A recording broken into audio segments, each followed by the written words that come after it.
Louisiana, the governor of Louisiana just signed legislation yesterday or the day before, I believe it was yesterday, that requires every classroom in Louisiana to have a piece of paper that is in large enough type that every student can read it from their desk, that starts out, "I am the Lord thy God, thou shalt have no other gods before me.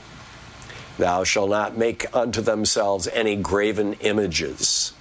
Thou shalt not take the name of the Lord in vain. Thou shalt remember the Sabbath day and keep it holy." What does this have to do with American law?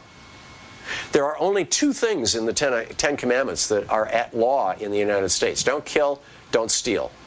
That's it. That's it. You can even covet your neighbor's wife. I mean, you know, look at this. Donald Trump has done it his whole entire life. It's not illegal any longer in the United States. So it's not like, here's the 10 rules for you know, being a good citizen. These are the 10 rules for being a good, well, originally a good Jew, and then, you know, now today a good Christian, and I believe a good Muslim. I'm not sure, but I believe so. Well, we'll find out when we talk to Dean Obeidallah today. And back in 1971, in Lemon versus Kurtzman, the Supreme Court said it was unconstitutional for the government to pay teachers in private religious schools, in that they were just, you know, parroting James Madison's 1811 veto. The court also applied what it called the Lemon test. Government action has to have a, quote, secular legislative purpose. In other words, government can't do things for religion. And but here, Jeff Landry, the Republican governor down in Mississippi, or Louisiana rather, he says, if you want to respect the law, you got to start from the original lawgiver, which was Moses. Well, you know, Moses it was not one of the founding fathers.